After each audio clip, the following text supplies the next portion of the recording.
Authors, welcome back to another video. क्या आपने कभी सोचा है कि आपने एक हॉरर स्टोरी तो लिख ली जिसमें आपने भूत, सस्पेंस, ट्विस्ट सब कुछ इंक्लूड किया, लेकिन फिर भी आपकी स्टोरी वो डर, वो सस्पेंस क्रिएट नहीं कर पा रही और रीडर्स भी आपकी स्टोरी से कनेक्ट नहीं कर पा रहे हैं। आपने सोचा तो जरूर होगा कि एक्चुअल में क्या प्रॉब्लम है। तो चलिए मैं आपको बताती हूँ, शायद आप भी वही गलती कर रहे हैं जो हर हॉरर राइटर बार बार करते हैं। आज इस वीडियो में हम बात करेंगे कुछ ऐसी राइटिंग मिस्टेक्स के बारे में जो आपकी हॉरर स्टोरी को हॉन्टिंग बनाने के बजाय और भी बोरिंग बना दे रहे। और अगर आप भी चाहते हैं कि आपकी हॉरर स्टोरी सिर्फ पढ़ी ना जाए बल्कि रीडर्स को वो डर भी फील करवाए, then watch this video till the and.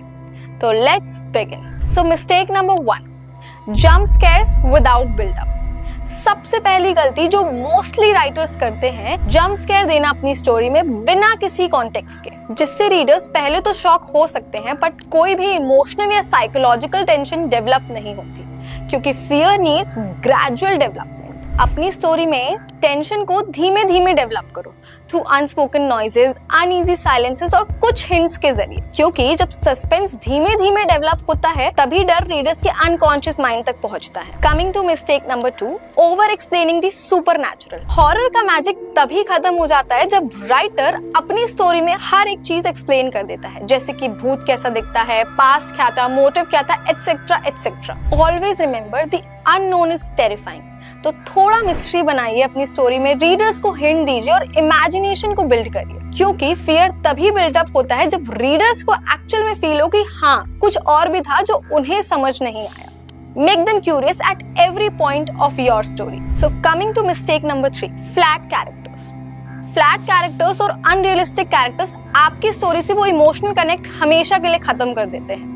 अगर आपके कैरेक्टर्स फ्लैट हैं, अगर आपके कैरेक्टर्स वन डायमेंशनल हैं, तो रीडर्स कभी भी वो डर नहीं फील कर पाएंगे आपकी हॉरर स्टोरी से। तो अपने कैरेक्टर्स को मल्टी डायमेंशनल बनाइए, उनकी वल्नरेबिलिटी शो करिए, उनकी बैक स्टोरी शो करिए, उनके पर्सनल फियर्स शो करिए।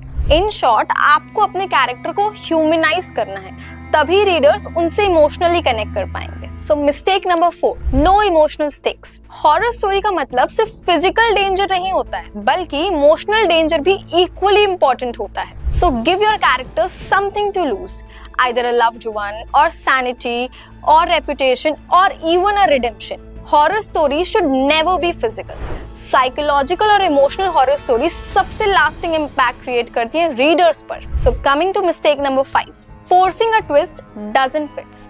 तो इससे पहले आपको ये समझना है कि ट्विस्ट और अनप्रेडिक्टेबिलिटी दोनों इंपॉर्टेंट है, लेकिन सिर्फ तभी जब वो कहानी के फ्लो के साथ ओरिजिनली फिट हो। मोस्टली राइटर्स अपनी स्टोरीज में फोर्सफुली ट्विस्ट डाल देते हैं जस्ट बिकॉज उनको रीडर्स को सरप्राइज करना होता है, बट फोर्स ट्विस्ट इलॉजिकल लगते हैं जो कि पूरी स्टोरी का टोन डिसरप्ट कर देते हैं। तो अपने ट्विस्ट को अपनी कहानी में क्लूज की तरह बिल्ड करो। एक अच्छी हॉरर स्टोरी वही होती है जो कहानी के लॉजिक को कभी खत्म नहीं करती। Coming to mistake number 6, ignoring setting and atmosphere. So setting is not just about background but it's about a character. Writers horror story लिखते वक्त सिर्फ प्लॉट ट्विस्ट पर फोकस करते हैं और बैकग्राउंड सेटिंग भूल जाते हैं, लेकिन एक हॉरर स्टोरी का सबसे बड़ा एसेंस होता है एक स्कैरी एटमॉस्फेयर, एक स्कैरी बैकग्राउंड। तो अपने बैकग्राउंड सेटिंग और एटमॉस्फेयर को और भी एनहांस करिए, जो कि टेंशन बिल्डअप करे आपकी स्टोरी में और रीडर्स को एक अच्छा हॉरर एक्सपीरियंस दे। Coming to the last and the final mistake, mistake number 7, और फाइनली वो मिस्टेक जो पूरी कहानी का इम्पैक्ट खत्म कर देती है, वीक एंडिंग्स। तो अपनी कहानी की एंडिंग ऐसी रखो जो इमोशनली हॉन्टिंग हो या फिर अनएक्सपेक्टेड हो रीडर्स के लिए, क्योंकि कहानी खत्म हो जाए पर डर हमेशा रीडर्स को याद रहे। तो that's the mark of a perfect horror story writing. तो ये थी कुछ ऐसी मिस्टेक्स जो हर हॉरर राइटर बार बार करते हैं। तो इन मिस्टेक्स को याद रखिए और अपनी हॉरर स्टोरी को और भी हॉन्टिंग और भी इंटरेस्टिंग बनाइए, ऐसी स्टोरी जो रीडर्स को हमेशा याद रहे। So keep your stories smart, suspenseful and deeply psychological. तो इसी के साथ we'll end this video. Till then, don't forget to like, share and subscribe to our channel. Thank you.